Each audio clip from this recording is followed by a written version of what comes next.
this. سنكتب ما قالوا وقتلهم الأنبياء بغير حق ونقول ذوقوا عذاب الحريق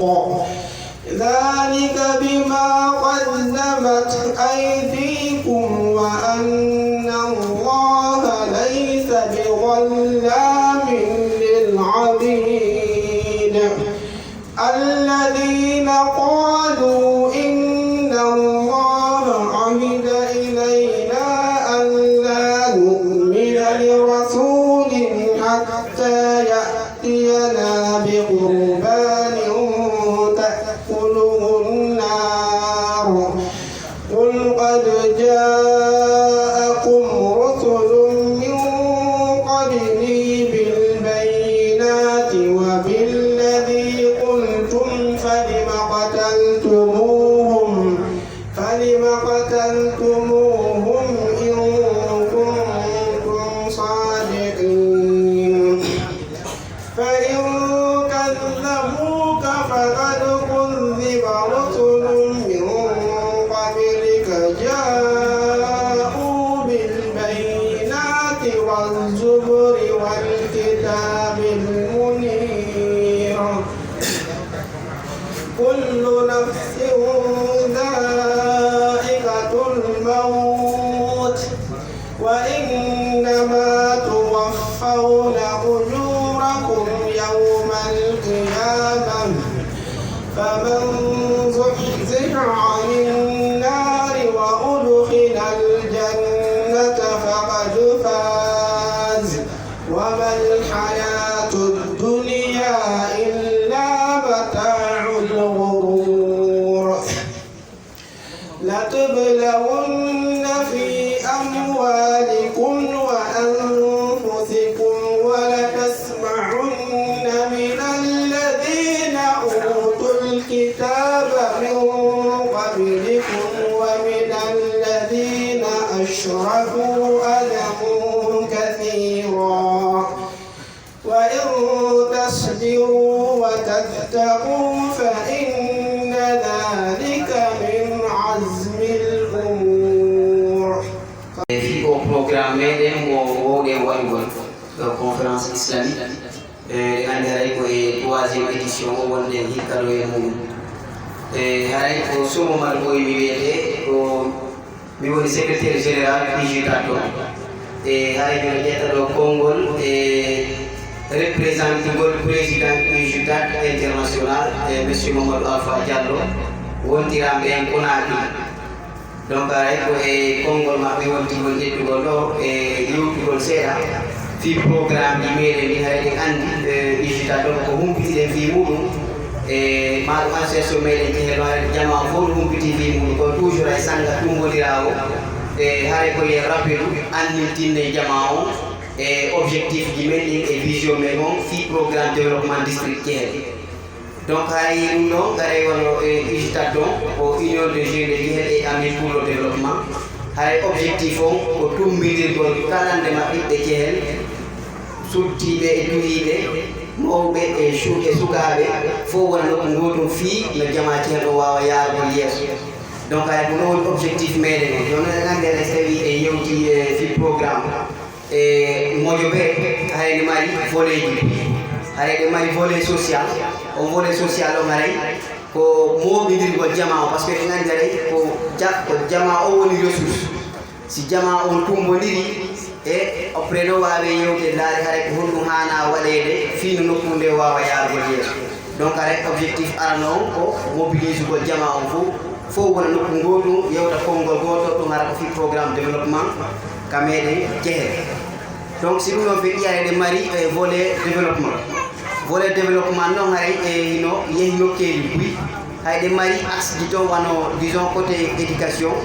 iɗe mari côté ka laawi iɗe mari côté ka santé iɗe mari côté environnement e kala ko yowodiri e ɗiɗo fof donc haray ɗiɗo haray programme PJTATO haray plan d'action no bureau on waɗi on haray ko fi jamaji hen hayɗen andi ka meɗen to laamu wino wakkili moƴƴi kono ngandi kadi haray ko hawndu kadi jama o haani wakkilagol fii waltagol ɓe ngureji meɗen to fii leñno wawa yargol yeeso donc haray ko ɗum ɗo wiya haray yo waɗe moɓidire fof tumbidire are présentane jama o halfine woɓɓe ko ɓeɗo hikkano yeeso tawata par ce que ɗe gandi e hunde fo hunde ko ma heɓo hikkotoɗo yeeso na haray ɓay ko kamɓe ɓuuri andugol ɓay tum haray jama o haalji fof tiɓe hikkano e yeeso e o temps ɗo donc haray ko ɗum ɗo woni programme donc hay mari volet disons éducation volet kadi côté sanitaire o côté laawi ɗi côté environnement donc hay ɗiɗo fof ko projet ji ɗi marɗe e muɗum donc haray ɓay tangoji hay woni haray ko juste ko présente ɗi ɗum ɗo holla jama o haray kala ndema programme nangal ko yowite ko fi programme district Thiel haray ko jamaji hen on gollata ko jamaji hen on kadi jeeyi par ce que haray hande ene ɓe gasare ga hide mari privilège de buy e pay koye meɗen ko e hay jannama koye ɗo ko jangga école o mo falɗa o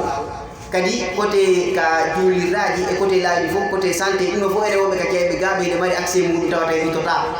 mais piiji ɗi so tawi eynay so tawi an ko marɗa privilège ka wonɗa ɗo so tawi moɓe ma ɓe ala on privilège ɗon haray an ala privilège par ce que non ko kamɓe woni fimeede donc haray ko ɗum ɗo kala ndema ko wonɗen etagol konka saare ga fof koye eto ha ɗum hewtoyata meɗen district Thiel donc haray c'est dans ce cadre là haray kono kamɓe conseil islamique on ɗigra o haray yimɓe nodda souvent ɓe maka haray kamɓe duɗiniɓe e wonɓe duɗinade e nder district Thiel haray ɓe etade fiino gandal ngal wotira ka meɗen donc haray so ɓe maki noon gandal ngal wotigol ka meɗen haray na fi gandal ala ka meɗen de ko woni tan kala fewdiɗo ko ma on tan ɗo jokke donc enen ɓe fewdiɓe ɗo hande nouveau systéme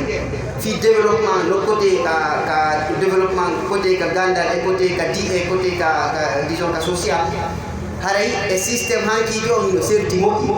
par ce ko fi ko ɓe mari ɗo kon e heɓono sohlama heɗaɓe en hiktorani en ɗonɗe fi ligguintigol piiji o kono ko winnande ko dal siɗɗo amen juuɗo ɓeɓe tawi ɗo ɓen fof alhamdulillah rabbil alamin mi weltani ko Allah subhanahu wa taala ɓe jamniɓe en tori ko Allah yo Allah hokka baraji lewru ramadana ɗum kanko faati noon yo Allah hinnomo yaforomo sabu annabijo Muhammad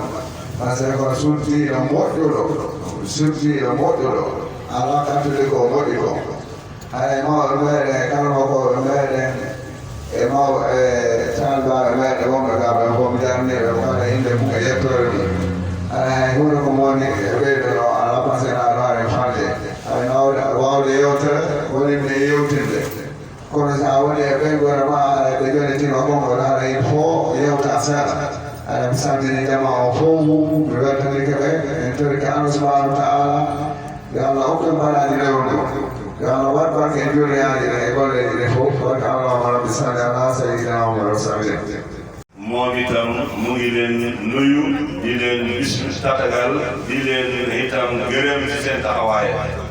mu ne moom dafa gis ci yéen bi ngeen ñëwee fii yokkute rek ngeen indi fii indi wala nuyu wañ indi fii dafa waral diine ngeen indi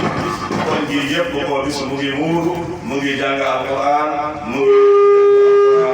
mooy wane ne li ngeen indi fii te boo fekkee loolu am na dafay gën a baaxal quartier dafay gën a baaxal réew kon yéen da ngeen yokk réew mi wante wàññiwu leen réew mi ci réew mi ngeen bokk kon Thierno Madani Tall ñoom ñëpp ñu ngi leen di nuyu di leen gërëm macha allah di leen sant suñu sañoon ñoom itam dañuy teew fii tey na moom ci boppam dafa tukki waaye nag muy leen di nuyu di leen taragal ci bëre bi di leen wax amaana di leen massa coono bi ngeen di daj ci woote ni ak ci dajale nit ñi woote nit jiite nit dafay métti waaye nag du ngeen xam lu du def ci ngeen taxaw lu ngeen am itam ngeen yëgal ko koñ bi koñ bi yëpp ñu ngi leen di gërëm ñu ngi leen di ñaanal yàlla fan yu gudd ak wér yal na yàlla yaatal lu mel nii ci kaw suuf te itam ki nga xamee ne mooy aji dem bi mooy soxna soosu itam yal na ko yàlla yërëm te wax ngeen lépp nit ko buñ ko waxee jullit la buñ ko waxee itam dégg na digal borom këram itam ki nga xamee ne du jooytu kenn kooku am na ci moom yaakaar kon ko yonent bi sallallahu alayhi wa sallam moo wax ne ayma imraatin maatat wa zawjuha raadin anha daxalat aljanna comme que yonent bi sallallahu moo wax ne bépp jigéen nga xam ne jullit la te deena te borom këram gërëm ko àjjana lay dem kon am na ci moom yaakaar yal na ko yàlla yërëm yàlla xaare ko aljanna ki nga xamee ne mooy def conférence bi ak bu ne itam di teew fii ñal ne yàlla may ko wér ak wérle te li muy wax itam mu dugg ci xol nit ñi ñu mën a ko tey mën a ko jëriñoo xam-xam dong nga lay waxee bi ci li nga xamee ne aju ci kitaab Allahi wa sunnati sallallahu alayhi wa sallam kon gi yëpp mu ngi leen di nuyu nga xam ne Alaaji Ousmane bi nga xamee ne nekkul itam mu ngi mel ne ñun rakk lu ci ñoom doom la ci ñoom te itam amul dara li nga xam ne ak laada di jaay laa ak famille bi yëpp loo xew fii danañ la jiital ci kanam yëgal nga ko kon loolu rek day la teraat kon ñu ngi leen di gërëm kon yal na yàlla fay leen ci seen ci gaal yàlla yëgal yërëm yàlla xare ko àjjana ki nga xam ne mu ngi programme yàlla yàlla may wér ak wérle te gën a yaatal ci diine di li muy wax itam nit ñi dégg ko topp ko salaamaaleykum wa rahmatulah wa barakatuh. Ok, bonjour. En fait, je réponds au nom de Mamadou Boissou. Je suis le secrétaire général de l'Union des jeunes de Thiel et Amis pour le développement. Cette association est une association communautaire, c'est une ONG agréée en Guinée. Elle est représentée au niveau international, donc elle a des antennes partout. Aujourd'hui, ici, nous sommes à Dakar, il y a l'antenne du Sénégal, il y a l'antenne du Libéria, il y a l'antenne de Conakry, etc. etc. C'est une association internationale. Donc notre objectif, c'est de fédérer toutes les filles et tous les fils de Kehel, du district de Kehel, dans un environnement, disons, de développement. Notre objectif, c'est de développer notre localité. Parce qu'il faut dire, quand on parle de Kehel, en fait, Kehel, c'est un district relevant de la sous-préfecture de Gongoré, dans Pita, de la République de Guinée. Donc notre objectif, c'est de fédérer toutes les filles et tous les fils de notre localité pour conjuguer le même verbe afin de développer notre localité. Donc c'est ça notre objectif. Nous évoluons dans des axes divers. Premièrement, nous évoluons dans l'axe social. Deuxièmement, nous évoluons dans l'axe éducatif. À travers, par exemple, l'axe éducatif,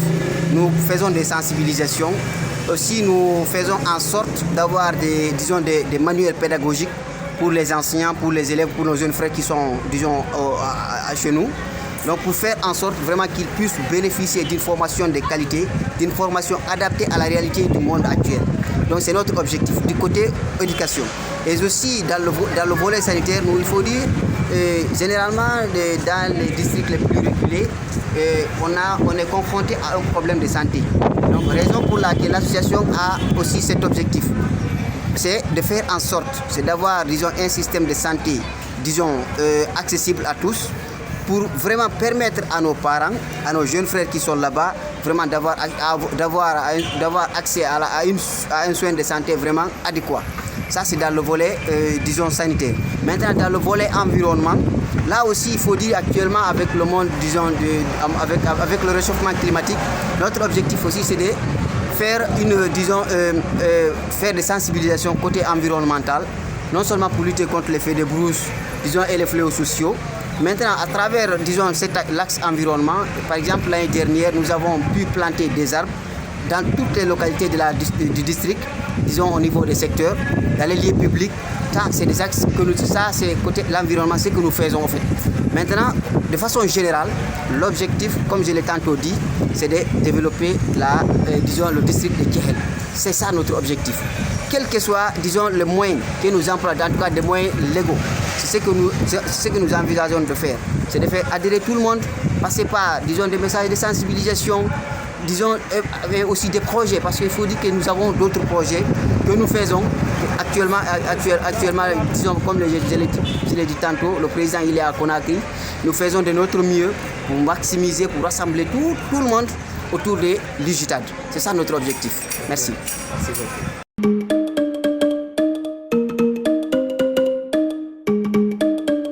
LVDS